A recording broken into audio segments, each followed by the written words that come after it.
Hi, I'm Jess Stubbins. I am the founder and support coordinator from AbleLink.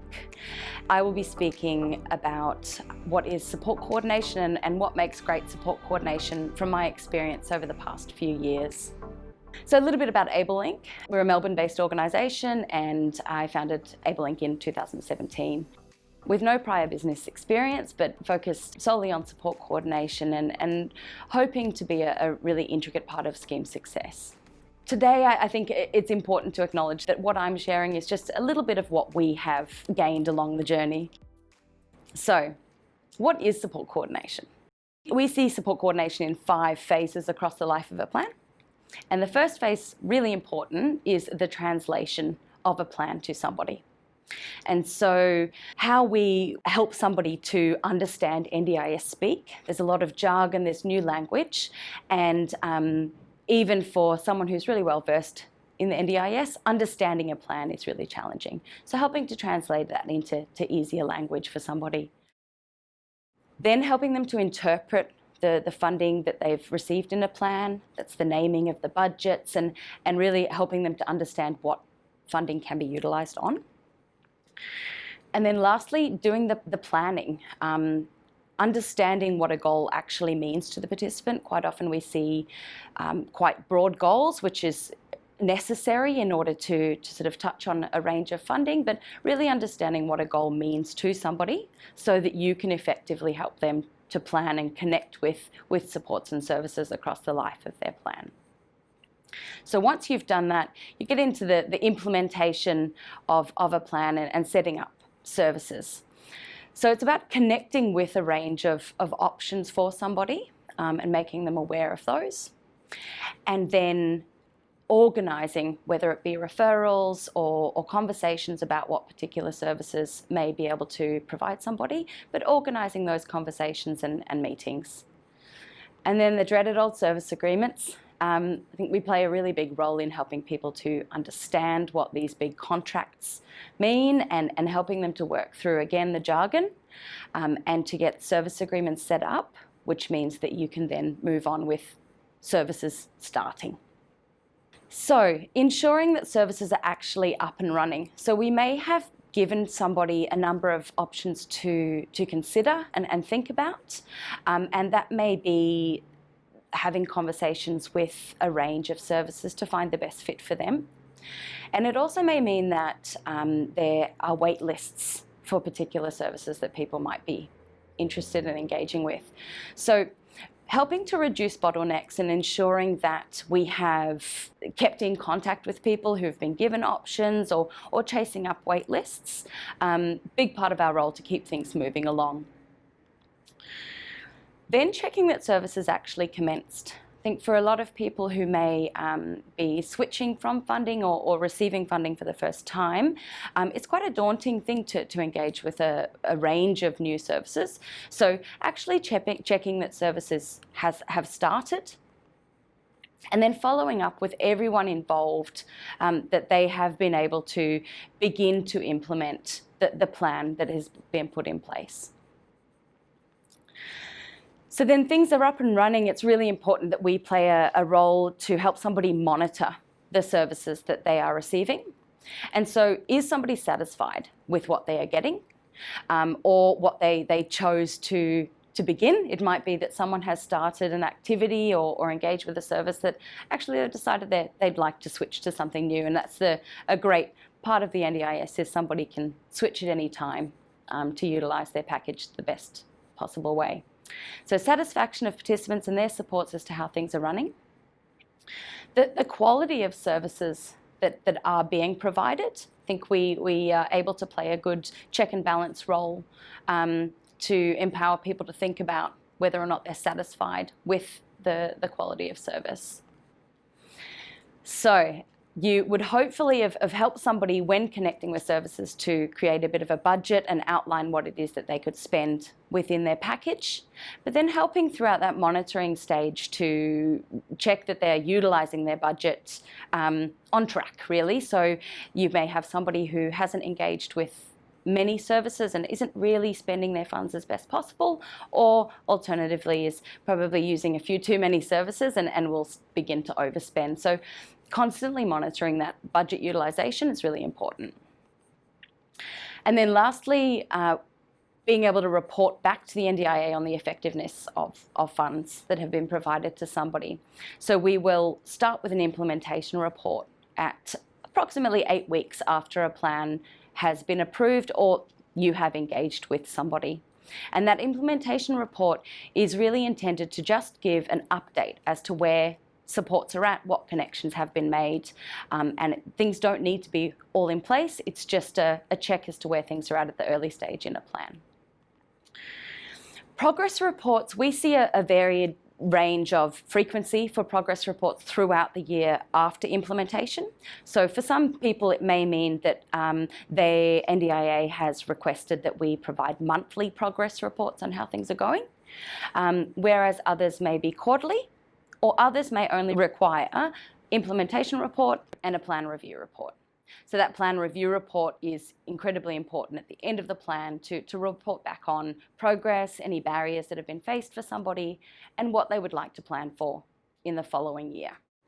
So why are support coordinators funded? I think the NDIS is an incredibly complex and intricate scheme, and the participants that we support and their support networks can't be expected to understand everything about this scheme. So we play a really important role in helping people to understand and then plan, and to implement and optimise the funds and the connections that they have for their individual needs. Learning the intricacies of the scheme is a massive responsibility of a support coordinator, how and why things are funded, and learning in a way that we're able to educate the people that we're working with effectively. So education is not just for the participants that we're working with, but it's their support circles and generally the community about the NDIS and about disability in general. And then big emphasis on our role is also to report back to the NDIA. So we provide a really valuable insight into intimate ways in which somebody has been progressing throughout the year, and the NDIA don't have the privilege of being involved throughout the year. So it's really important that we're able to report back comprehensively as to how things are tracking for somebody. So how is support coordination delivered? I think there's a separation between work that you complete with the participant and or their supports, and that really is focusing on key meetings, whether those meetings be face-to-face with somebody or remotely via video, and providing an opportunity to really demonstrate processes with somebody and provide that hands-on support to somebody. Whereas we also do a lot of work behind the scenes. So it may be the research and connecting with services, networking to know what's out in the community, and following up on technical questions that may pop up. Can't be expected to know everything, so there's a lot of work that gets done to then deliver back to the people that we're working with. What are the core skills of a support coordinator? I think support coordinators need to be incredibly dynamic, given that we're working with a range of people with varying needs and always focusing on the individual. So it's really important that we're networked with services, and certainly using your existing networks that most certainly don't need to be within the disability sector, but utilising your networks within the community. Really important. And then proactively attending meetings and events and staying connected with people, and also to get your name out there, to make yourself known as a support coordinator in the space is really important. The ability to budget. So as we've mentioned earlier, it's about helping somebody to plan what they may be using their funds for, but then also to help them to monitor the use of those budgets. Communication goes without saying, given that in a support coordination role, you are communicating with a range of stakeholders, and effective, clear, responsive communication is important for ensuring that things can work smoothly and people feel supported and well communicated with. You need to be able to read and understand the rules of the NDIS, and there's a lot of reading to be done, but being able to read and interpret the rules is a massive part of being able to explain clearly to the people that we're supporting. You need to be a good researcher. So there's a lot of digging to be done in the role. You certainly can't be expected to know everything. So there's a lot of research that goes on, and being able to extract the information that you need is really important. Understanding the evidence required to write good reports is understanding the jargon that the NDIA requires in order to sort of meet particular criteria within funding packages, but also being able to write concise reports is a very important aspect of a support coordinator's role. Then extracting key information to put into your reports to ensure that the right info is getting through. So working efficiently, working in a billable model has been a massive shift for a number of people now working in this role, and it's a challenging thing to do. So ensuring that you're working efficiently within your role is about balancing a commercial mindset with providing a supportive service. So ensuring that you're working smart, limiting travel, and making the meetings that you do have really count is very important. Valuing your time as well. I think a big component of learning how to work in a billable model is not underselling the work that you're doing for somebody. So valuing the time that you put into, if something took you 20 minutes, it took you 20 minutes because you were focusing on it. You don't need to cut it to 10 minutes because, oh, I shouldn't have taken that long. Understanding the budget available as well will make sure that at the beginning of the plan, everyone's on the same page with what can and can't be potentially achieved within the constraints of a support coordination budget. So understanding that budget, knowing what generally might take you time for standard reporting, and then some incidentals throughout the year so that you can be clear on the time that you have to work within. And utilising support coordination budgets. So in the first while we would see that someone would get to the end of their plan and have quite a large chunk of support coordination funding still available because we were nervous to utilise the budget in case, or again, underselling the time that we were actually spending on helping people achieve outcomes. So by understanding the budget, you're better able to utilise the full budget across the year. Staying informed.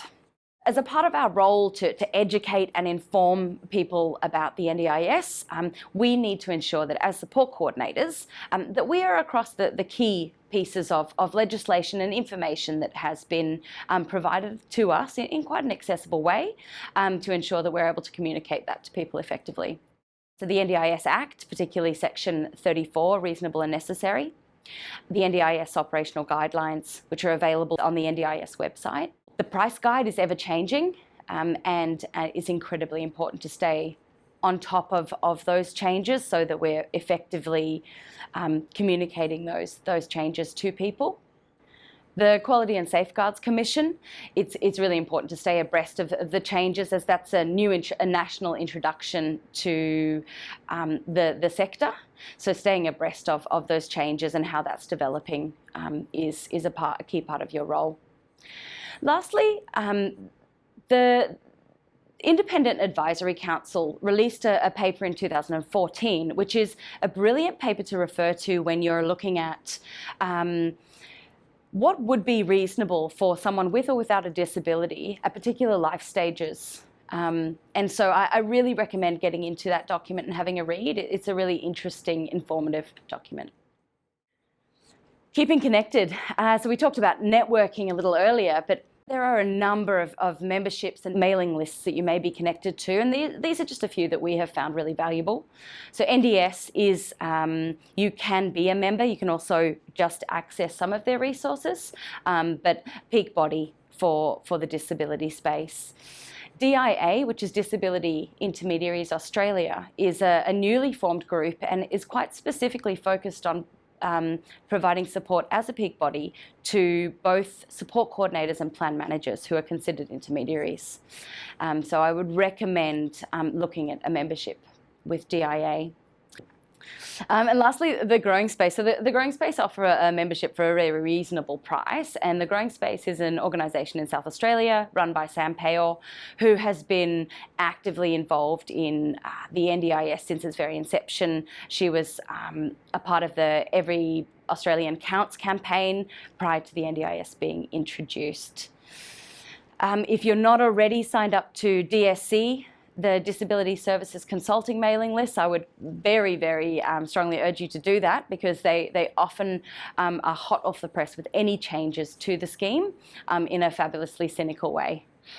And the Summer Foundation have an incredible range of resources to help with planning, and a very informed team who are constantly coming up with fresh ideas. And most importantly, their upskill program provides an incredible platform for support coordinators to connect, and it's a wonderful community of practice. Facebook groups are endless, and they provide a perfect opportunity to connect with people across the country or in your area. NDIS COS and Plan Managers Unite is quite specifically for support coordinators, and there are some really meaty questions that are asked and answered on there that are useful. But really, if on Facebook you search anything NDIS related, you'll connect with a range of groups. So we've talked about support coordination in its sort of standard form, and we'd like to make the difference between what is support coordination and just helping things to get set up and tracking them along, but what actually makes great support coordination and taking it to the next level. So we are told repeatedly that we are not advocates and we're not case managers, but we strongly believe that we do possess a component of both of those roles that then make up support coordination. So case management type of a support may be required to really get things going and helping people to understand how things are working and engage with people and services, but always ensuring that you have in the back of your mind that you may not always be there as a support coordinator. So ensuring that you're not creating a reliance on yourself, but knowing that it is okay to provide an element of case management in the short term. Advocacy, I think, in helping people to empower themselves and advocate for themselves when you're considering quality of service and monitoring services, is a really big part of our role. There may very well be a time that it becomes much larger and you need to connect with an external advocate. But we feel strongly that there is a component of everything to make a great support coordinator. So case management and setting up supports and being really quite heavily involved, opposed to a capacity building type focus within support coordination, is looking at the constant focus of how are we building somebody's capacity and ability to be more involved or more in control of their supports and things going on around them. And a large focus of that is looking at who is involved and who is informed, and ensuring that the roles are defined. I think it's very easy to become caught up in doing for somebody, but ensuring that you are delegating tasks to the participant and the supports around them, and ensuring that those roles are quite defined, ensures that you are being a great support coordinator and you are coordinating. So if we think of a very simple capacity building example and a bit of doing for, if you think of somebody who's never had funded supports before, it is more than okay to be actively signing them up with services and rostering those supports for them. It might be about checking and approving invoices for them, which is something that we should not be doing ongoing in a support coordination role. But if you think about doing that with somebody and ensuring that they're involved in the process, and that as things are happening, it's being explained as to what you're doing and why you're doing it, then it is absolutely okay to be a part of that process, because your end goal is you'll be aware of what's going on, but you will not be actively rostering and organising supports. So thinking creatively is quite challenging. It really is. It's a challenge because you get caught up in the everyday and you're constantly busy, and being able to think outside of the square is a challenge. But I think it's a wonderful privilege to have in our role as a support coordinator. So capacity building is a bit of a buzz, and we know it's a big focus of the NDIS, but making sure that we take time to acknowledge small gains within capacity building, because building capacity and skills takes a long time. And so focusing on the small things that are happening throughout the life of a plan and celebrating those opportunities for capacity building. Helping to build capacity of providers and small businesses. Helping services to customise what it is that they're providing in consultation with the people we're supporting is ensuring that we're giving that feedback, we're sort of communicating what the market wants, and it may be about being a part of developing new solutions that in turn are always going to help the people that you're supporting. Looking for creative opportunities, and it's quite easy to get stuck in the focus on what are the funded services available for somebody to access, rather than looking outside of the box on where can we creatively engage services that maybe aren't funded by the NDIS, or using a component. A really lovely example that I've had recently is a young man who lives in quite a small community and requires active staff supports 24 hours of the day. He lives on his own, and so has a lot of interactions with his staffing team. They have assisted him to connect with a local pharmacy. And so they approached the local pharmacy and they said, "We know that you're delivering medication to the local community. Would you be interested in us providing that service?" And so he and his staff members weekly will go and pick up the blister packs and the medication, and then they will deliver this. So the knock-on effect of that, he has a valued role and a paid job. He has a one-to-one staff member with him all the time anyway, so you're utilising that support in a really meaningful way. And lastly, his favourite part of it is driving with the music really loud, but it's connecting him with his community, and it is a meaningful way that a number of services that have been engaged. So innovation is challenging, but looking to how we can innovate services or find solutions, or just thinking them up and creating them with the circles around you. Who do you know that can help in your local community? Who do you know that might be also looking for community connections? And how can you creatively look at the use of NDIS funding to support those types of connections, because it's both very rewarding for the person you're supporting for your role, and potentially a financially viable opportunity for people in the community. We will always encourage people to consider plan management as a way to manage their funds, because this then opens up far more opportunity to be a bit innovative and creative with the use of NDIS funds. So that plan management provides that mid-level flexibility for someone who's not necessarily keen to self-manage, but would like a little bit more flexibility than having their funds managed directly by the NDIA. So be persistent with the NDIA. We talk about being kind, but being a persistent pest, because we know that this scheme is always evolving and changes are regularly happening. We can wholeheartedly say that 3 years into our roles at AbleLink, we spend far less time on administrative barriers, but there are still inconsistent messages about what can or cannot be done and processes. So we find, speaking to a range of people and poking and prodding to get maybe a range of responses to then interpret them is really important. And using different contact methods, whether it be reaching out to different planners or LACs, or using different feedback channels to the agency to try and ascertain as much information as we can to seek satisfactory answers. I think really remembering that the NDIA, it's easy to be us and them, and it's very important to understand that it is also a people-driven organisation with huge changes and a massive scheme. We all need reminders. We all make mistakes. So working in partnership is such an important part of a support coordinator's, linking role. Being a great support coordinator, you need to realise that 12 months, a plan goes really, really quickly. So it's very easy to help somebody to translate and set up and implement a plan, and before you know it, it's time to do a plan review report.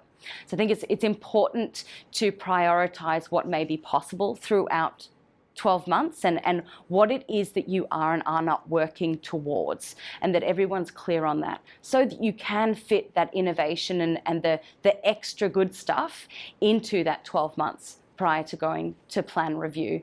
But that 12 months really just flies by. Keeping your customers informed about the work that you're doing is a very, very important part of the way that we do business at AbleLink. Being certain that you're regularly summarising the actions that you've been working on for somebody, and that everyone's still happy with the direction that you're taking things. Making sure that reports prior to being submitted are shared with the people that you're working with, and it goes without saying that they're a part of developing those reports, but they always need to be shared. You'll see that we provide a statement to the people that we're working with that outlines basically little entries of what we may have been working on for them, and for us it ensures that people are able to transparently see what it is that we may have been working on in the back end. But also we see this as a capacity building tool, because it outlines how long sometimes some things take to get moving, or all of the interactions that it might take to get something that is perceived a simple connection sorted. So we feel that keeping people informed with your work will keep everyone happy. So a bit of feedback that we have found from participants on what they really value in a support coordinator is, first, timely and transparent communication. Setting timelines on when you're going to get things done. You're not going to get it done, let somebody know. Set a new timeline. Some strong NDIS knowledge, to know that you as their consultant as such is giving them some accurate info. Detailed assistance with plan reviews. So really looking at the details to ensure that the requests that people are making are going to be able to be considered in a really detailed manner. And then lastly, support coordinators who have knowledge and experience that is disability specific to a particular disability is certainly something that's strongly valued. I think being a great support coordinator and working through major changes in somebody's life or big crises can sometimes be really challenging. And sometimes quite uncomfortable to start a conversation or continue some work with somebody, but I've really found that pushing through that uncomfortable stage and challenging yourself will only ensure that great outcomes are found for the people that we're working with.